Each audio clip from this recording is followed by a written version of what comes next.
I invite you all to close your eyes or lower your eyes, whatever feels comfortable.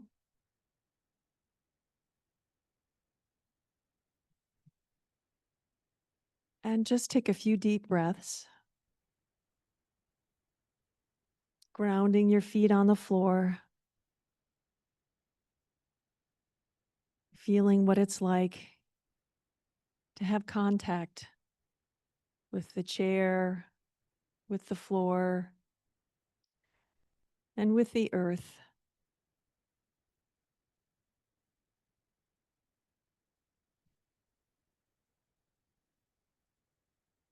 As we take this sacred pause in our busy lives,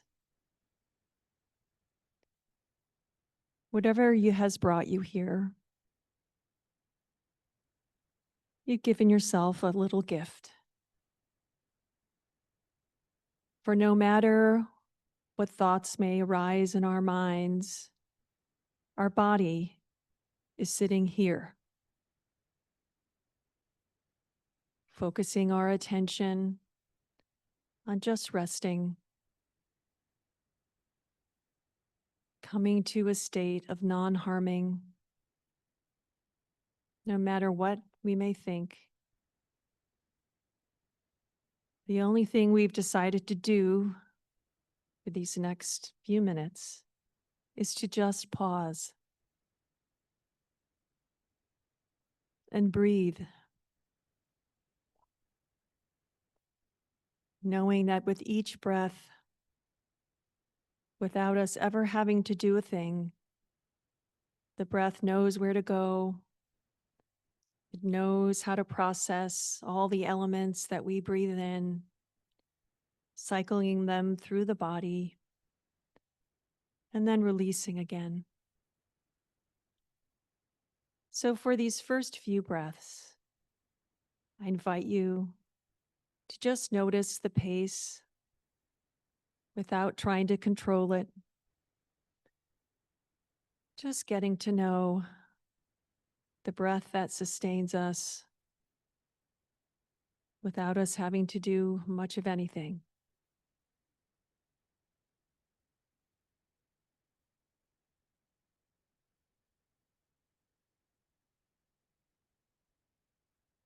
And with each out breath, just witnessing the slow rhythm,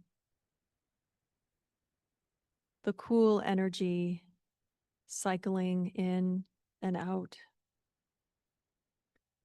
calm and slow, just accepting however the breath is this moment.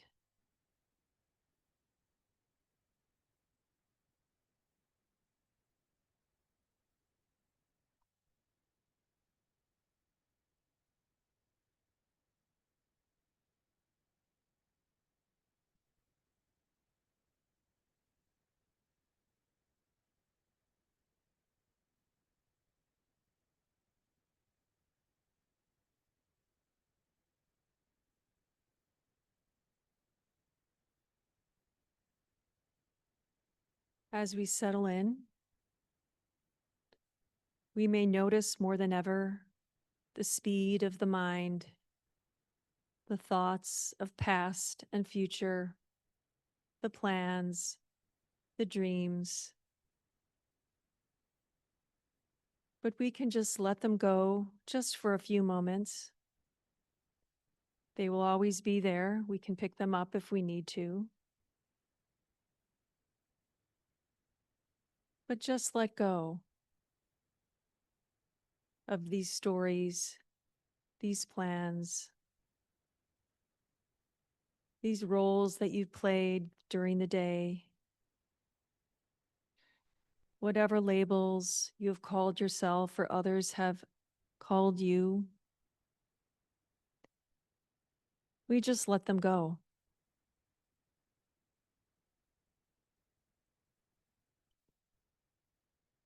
For they are not truly who you are.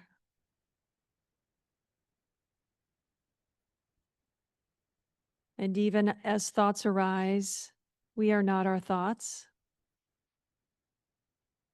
We can just observe them arising and passing away without wishing that they be different, without trying to change. Just thoughts, just clouds passing in the sky.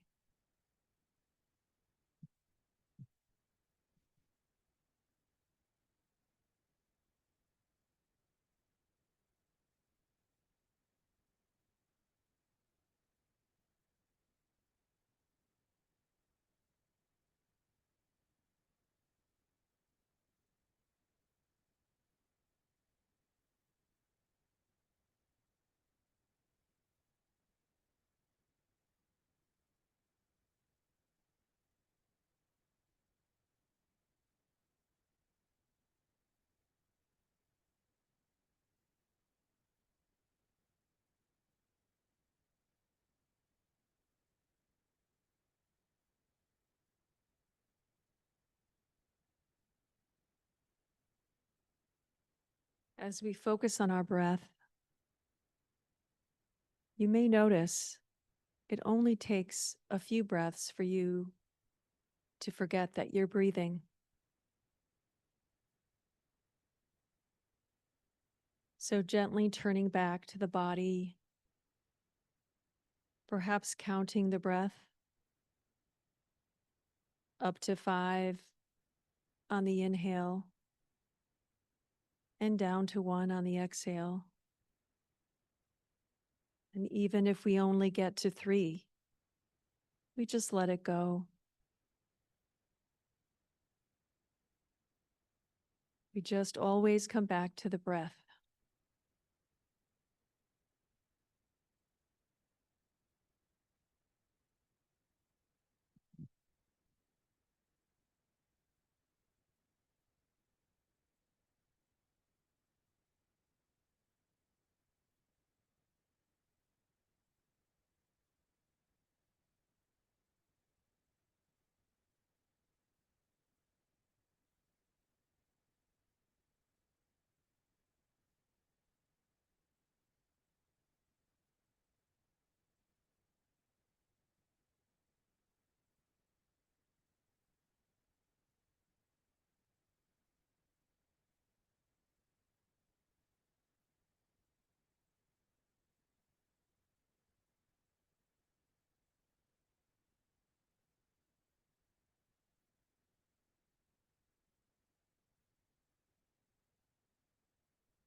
And so, what is truly yours in this moment?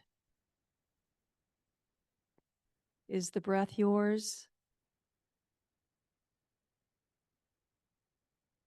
It may be in your body for just a short period of time, and then it's not yours anymore. Is your body yours? For however long the elements organized to make the thing that is your body is only yours temporarily. Is your awareness yours?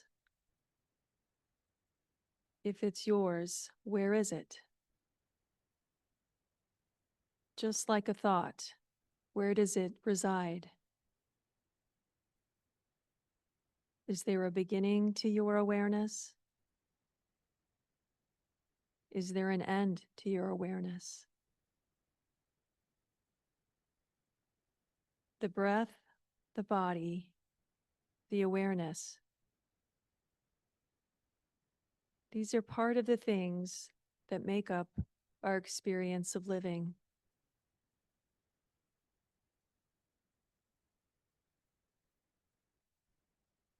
By paying attention, we give them space to be born, to live, and then to pass away, arising and falling.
Whatever is not yours, let go of it. Your letting go of it will be for your long-term happiness and benefit. And what is not yours? The eye is not yours. Let go of it. Forms are not yours. Eye contact is not yours. Whatever arises in dependence on eye contact, experienced either as pleasure, as pain, as neither pleasure nor pain, that too is not yours. Let go of it. Your letting go of it will be for your long-term happiness and benefit. The ear is not yours. The nose is not yours. The tongue is not yours. The body is not yours. The intellect, not yours. Ideas are not yours. Consciousness is not yours. Whatever arises in dependence on intellect, experienced either as pleasure, as pain, as neither pleasure nor pain, that too is not yours. Let go of it. Your letting go of it will be for your long-term happiness and benefit.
And so for our last few minutes of meditation,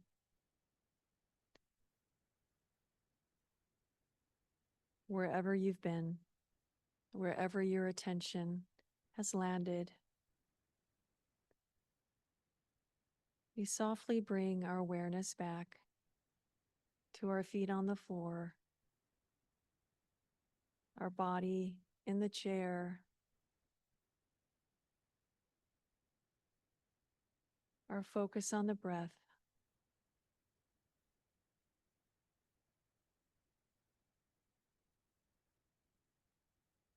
And I would like you to bring your awareness to your heart, a metaphorical center of our hopes and our dreams, of the love we give and receive in this world.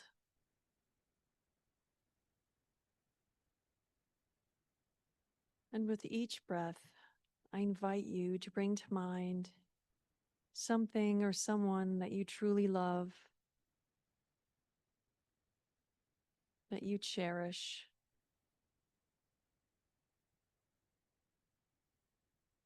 and bring them into your awareness, knowing that so much of what we feel and what we want is a very interior experience. But we know that which we give, we also can receive.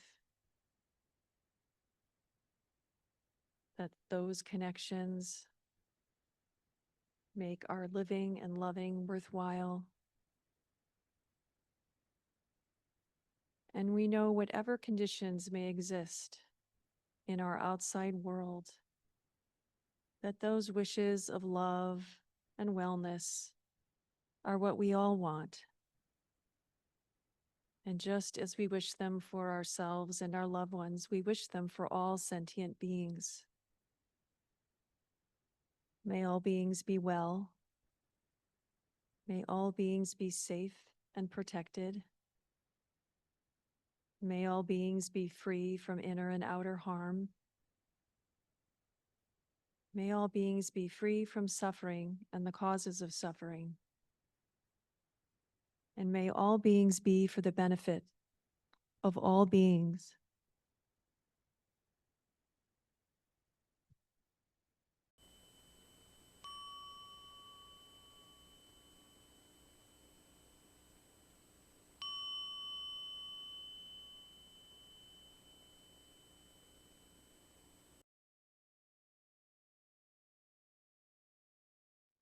So a few people came up to me during the break to ask me about part of that meditation, and it's from the Na Tamhaka Sutta, otherwise known as Not Yours, and is translated from the Pali by Thanissaro Bhikkhu. And it's actually quite a long, very detailed sutta, so I summarized it because we would have been here for a lot longer than a half hour. But what I like about it is that, we keep thinking that we have anything we experience in life is ours. And it is somewhat. I mean, it's not, my problems are not identical to someone else's problems. But they're all impermanent. And our thoughts are impermanent. And, when you hear about how the Buddhist said we can only lose what we cling to, it's kind of a downer for some people because they interpret it as, well, does that mean I'm not supposed to love anybody or be attached to anything or do anything of value? Not really. I think the understanding is a little more subtle than that. And so we're going to talk about that tonight, about letting go. But as I was really thinking about it, it's hard to let go. And I feel like I should be better at it by now. So I was thinking maybe I need to talk about letting go of letting go. And so we're going to talk about it. We know that when we let go when we don't want to, when we're forced to, like when you lose somebody, it really hurts. And we all know this. And we may think if we're leading any sort of contemplative life that we, of course, know the difference between healthy attachment and unhealthy attachment. But that's not really how we behave. When you think about something that you absolutely love or someone you love, was it your mind that decided that you were going to love that thing or person? It really wasn't. It was your heart or some sort of hormones or chemical reactions. And whatever process that was, we made a choice to say yes to this, say no to that. And it's very difficult, if not impossible, to force yourself to let go. The wanting mechanism is just too strong, and there's a reason for it, because I'm sure it was a big part of our evolution. Like, we're programmed to want safety, and we want protection of perhaps what a group of individuals offers you, as opposed to facing the world alone. So I don't know about you, but it seems like everyone in my life is in serious transition. And I know it's like all hitting at once. And it is August and school starts, and some of it is that, we just took my daughter back to college this past weekend. And so there's a speeding up. But with our environment and the political situation, I'm feeling a little overwhelmed by the speed of things. And it's hard to know how to respond skillfully, how to protect those we love from the whims of those in charge. And I'm just trying to hang on. That's what it sometimes feels like it's just a pendulum and you're just hanging on for dear life. And it certainly doesn't feel like the middle way that the Buddha suggested, where we can have some sort of calmness and peace. And we're taught as Buddhists that clinging is the root of suffering, that we just need to let go. But I don't want to let go of democracy. I don't want to let go of clean water to drink. We wouldn't say, I'm clinging too much to freedom, or you're just getting too clingy about, that clean air thing. So, that's a simple example that there are some things we can't just let go of anything. We really wouldn't have a life.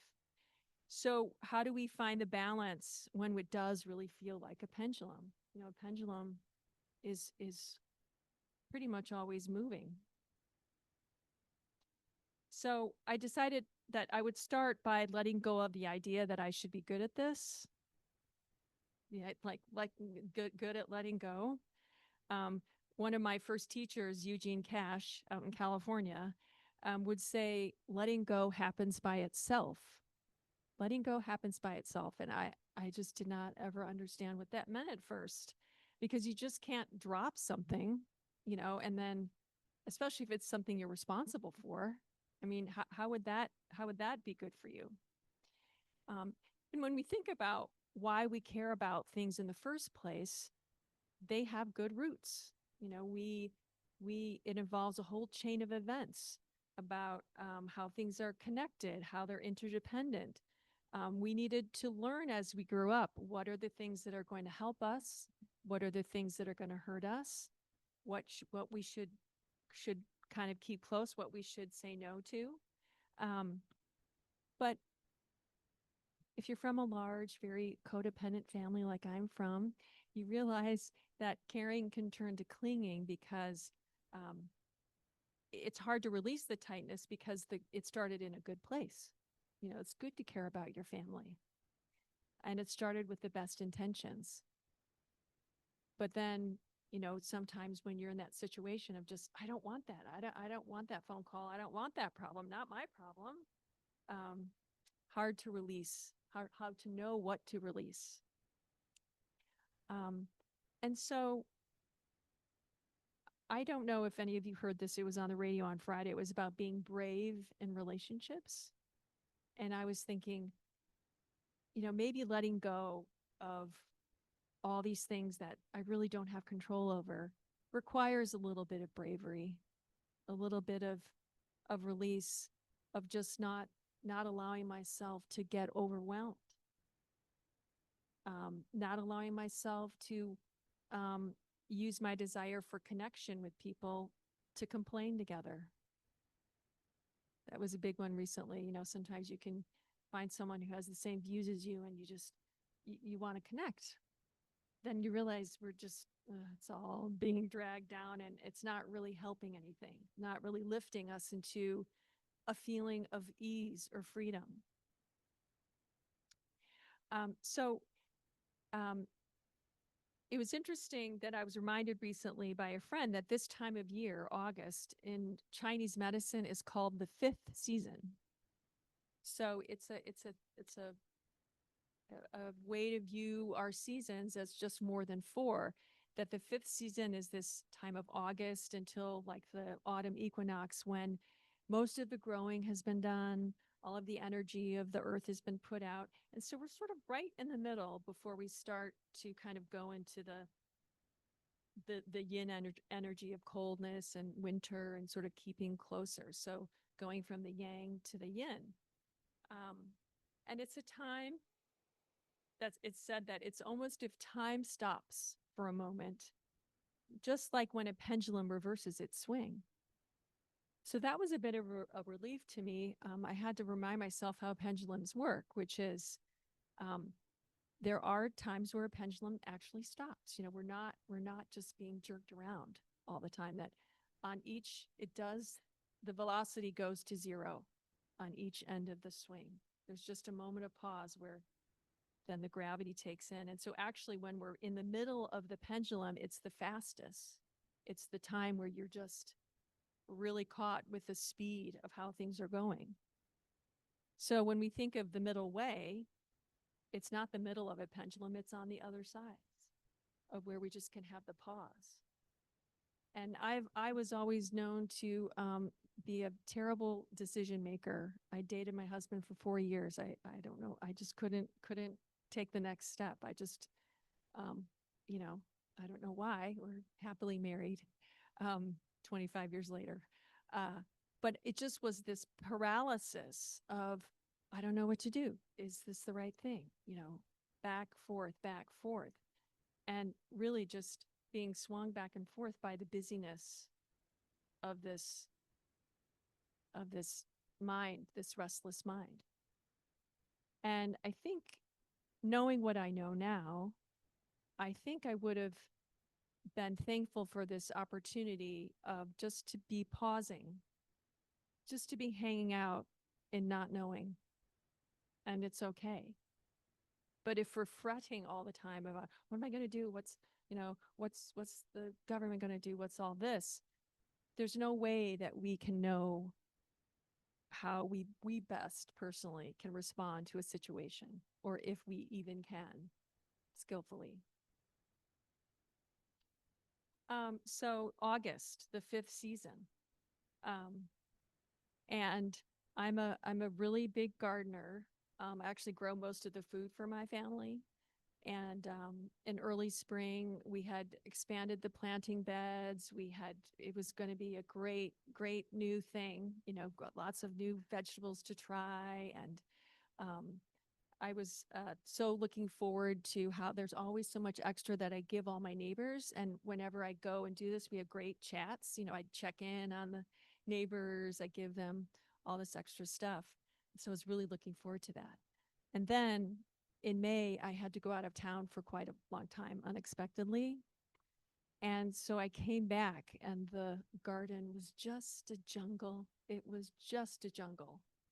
I could tell there were vegetables in there, but on one hand, it was just this gorgeous beauty of growth. But my purpose was different than nature's purpose. And I could tell that there were lots of things in there that I could still harvest.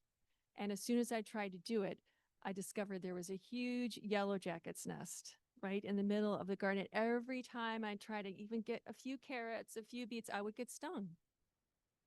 And so I've never had a yellow jacket's nest like that before. We have bees in the neighborhoods, and we have people that can get the bees and collect, but The internet tells you everything you wanted to know about Yellow Jackets.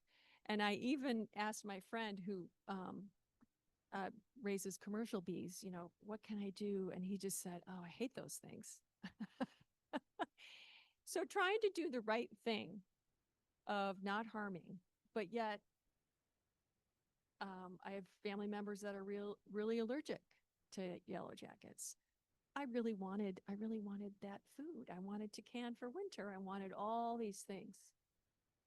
But am I at a point where I just can let it go? Well, I can let it go if I know that the option is going to be just being stung all the time. I can let that go very easily. And so we may know that there's are things in our lives that hurt us, but we may not want to let them go, even if it's for our safety or our mental health. It's because we have this perception that somehow our identity is wrapped up in someone else or something else. This identity that's not solid or permanent, but we're choosing to make it this thing that, well, if I let go, I'll be what? It'll be something that you haven't let yourself feel because you're afraid, or you're conditioned to think that it would be bad to let go. Um, so I realize that as we still haven't solved it, we're trying many things, but I cannot change the way Yellow Jackets behave. They won't listen to me. I ask them to leave. They still are there. They're just being themselves. They're doing what Yellow Jackets do. They're protecting their queen. They're raising their young. They're preparing for winter, just like I wanted to prepare for winter. And next year I'll probably be able to be around to prevent the nest. But right now we are just in the middle, you know, which way to go. And I want to do the right thing because part of my identity is I always do the right thing. So maybe I have to let go of that. There's some people, some of my Buddhist friends are like, you got to kill that, you know? So it's really interesting to just sit and we, you know, it's not, we don't have to decide yet, but we're really sitting with it right now. And so this notion of a fifth season, a season where we can just settle in this in between, is a really interesting way to sit with and just say what would it be like if I just didn't have to decide on any of these important things. And so a friend of mine told me that she's reading this book called The Fifth Season. It's by the poet Mark Nepo. I don't know if any of you have ever heard that, but she said she's really been loving this book because it's about aging and creativity. And she told me that the book has opened up a really deep understanding and gratitude for aging that she had missed. And she's quite a bit older than me, but we really share a lot of the similar health issues as far as just getting older and facing your heart's getting bruised, your body getting bruised. So as I was getting ready recently to leave on a trip to visit my mom, which was one of the reasons I had to leave, the same friend who also knows my mom said, you should read that book with your mom. I thought it was a good idea. And then she said, quote, remember to not expect your mom to be someone you would like her to be. So those words, remember to not expect your mom to be someone you would like her to be, it really kind of hit me in the gut because I love my mother very much, but I'm still hoping, she's 92. I'm still kind of hoping she's going to change. I mean, I love her to death, but I want her to be less frustrating. I want her to need less help. I want her to be less old. And I want her to be more understanding that as I get older too, I can't be the problem solver for her all the time. So I want to be less old too. And you'd think that after all these years of studying and meditating that I would be way more chill about these visits, but I have to let go of any hope that dealing with an aging parent is going to be easy. It's just not. And I feel that tug in my heart of wanting the winding down of my mother's life to be beautiful and relaxed and pain-free for all of us. But it's mixed with a sadness and a grief. It's like a pre-grief in a way, because we know life is not that way. And I can't force my heart to not want that. So it's okay to want things. We don't have to let everything go. I mean, the heart is, I mean, even the Dalai Lama said, the heart, if it's for good things, it's what gets you, what gets you to get to the meaningful and to what's useful and skillful. There have been so many times I leave my visits with my mom disappointed in myself, that I should have been more understanding, less reactive, more patient. And I just can't let that feeling go, that I should be better at this. And I don't like to be the person that doesn't really know what to do. So, and I don't think she likes me to be the person that doesn't know what to do either. So we're both like clinging to this version of a child that can take care of the parent. And so I also realized in this last visit, how generational it is, what we're taught to care about and how we're taught to care about people. And it's important to show up, to care. And there are things we have to let go because we're choosing to do that. It may not be what we want to do, but it's what caring requires. So Mark Nepo writes in the 5th season that this time of where the sunlight is changing, it's getting lower,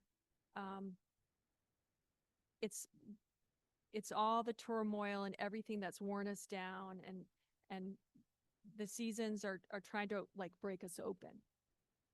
And so the 5th season of this changing light is what marks what the Chinese call the heavenly pivot, a turning point in life, a time of integration and transformation that helps us make sense of our own experience. So how can just settling in the light, in the vegetables that need to be harvested, all of this, how can just settling in this help us let go?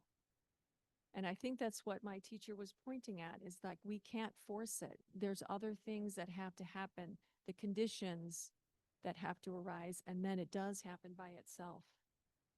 So I'd invite you all to think of a heavenly pivot in your life right now. And doesn't have to be some grand moment, but just a moment of clarity, of like, oh, this is brutal, but it's the truth.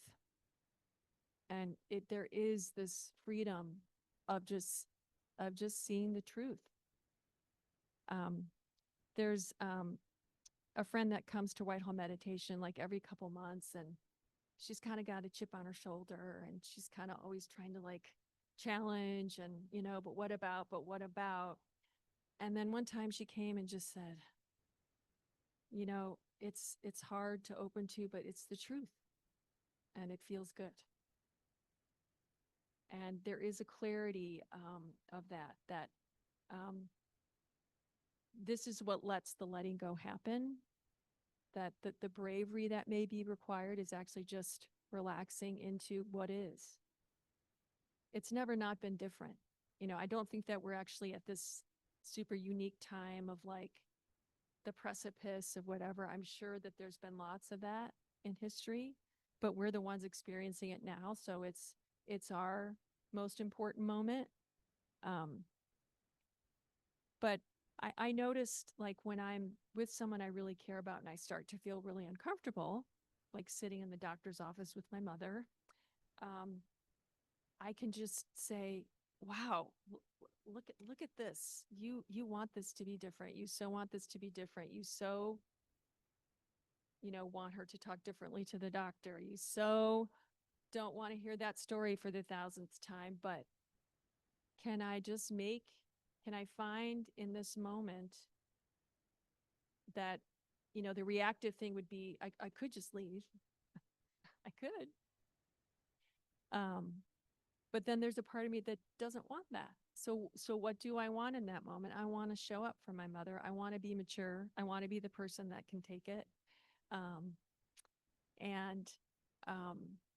That when we think about what the term sacrifice means, I guess the root of sacrifice the Latin root, it means to make sacred.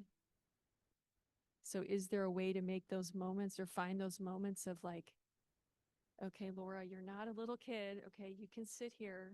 You can just be spiritually mature and just be open to, how you feel inside. But also, I'm sure my mother feels scared too, so um, that for whatever reason, we're all born into a set of circumstances. We're born to certain parents we may know or not, or love or not. But is this what helps us sort of, I wouldn't call it your purpose in life, but certainly help you fully realize life, is that there is a sacredness in letting go of when I first read about the term renunciation in the teachings, it sounded like, well, renunciation, I'm not a monk, but that it's a sacred act, and that letting go is also letting in other things you may want. It's letting go into something, letting go into a less reactive mind, possibly. And I think it's important at those times to be really soft with yourself and gentle, that it can be really hard. And often the answer is not to just run away. And to really try to be open to the moment instead of trying to make it into something that's more palatable.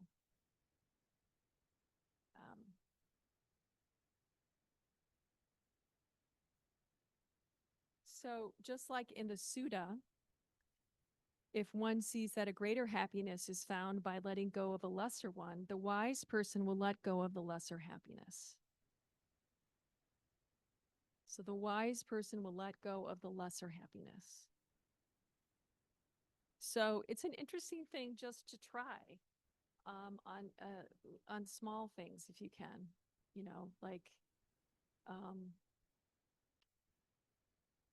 why is it you think things should be a certain way as opposed to where you are right now? So does it mean that you can't change the future, that you can't work toward what is yours to do? But I always feel like the moment of annoyance is usually my little light bulb moment, because I'm just thinking that there's this self that's supposed to have everything out there in order so I don't get annoyed. I tell my daughter often, the world actually isn't worried about whether you say hi or not in the hallway. That was a big deal, I know, for a long time.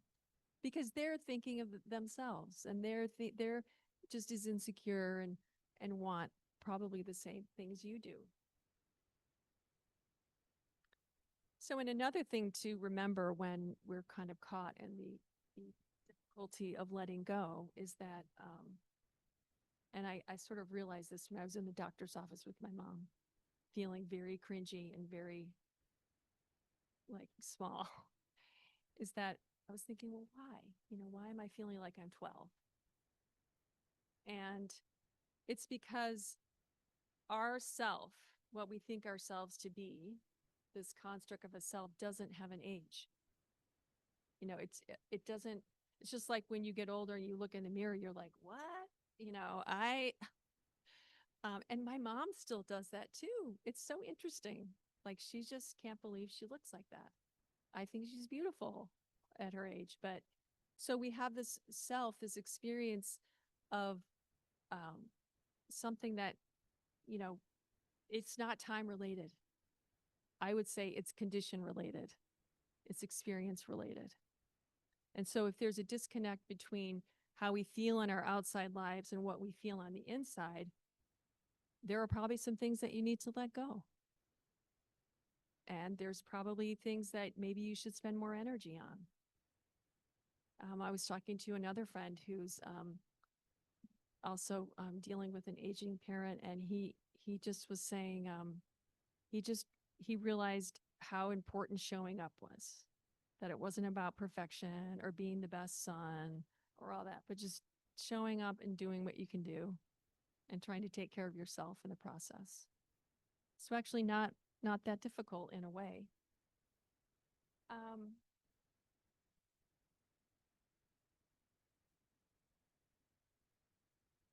So there's a few things that Thich Nhat Hanh says about this that I really love. And one of them is, Buddhism teaches that joy and happiness arise from letting go. Please sit down and take an inventory of your life. There are things you've been hanging on to that really are not useful and deprive you of your freedom. Find the courage to let them go. And of course, one of my other favorites, which is, it's by Ajahn Sumedho. And he says, the practice of letting go is very effective for minds obsessed with compulsive thinking. You simplify your meditation practice down to just 2 words, letting go. Rather than trying to develop this practice and then develop that and achieve this and go into that, just let go, let go, let go. I did nothing but this for about 2 years. Every time I tried to understand or figure things out, I'd just say, let go, until the desire would fade out. So I'm making it very simple for you to save you from getting caught in incredible amounts of suffering. And then he goes on to say, when you try to become an expert at the theory instead of just letting go, then you have to attend international Buddhist conferences. And there's nothing more sorrowful than having to attend international Buddhist conferences. So some of you might have that desire to be the Buddha of the age, but I suggest you are just a living being who knows only 2 words, let go, let go.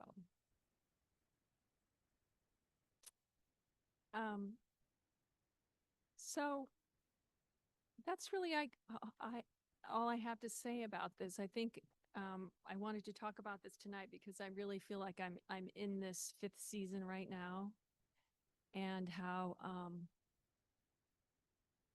especially when I go visit my mother, who really has been a seeker all of her life, but is not willing to let go of the things that would give her some peace,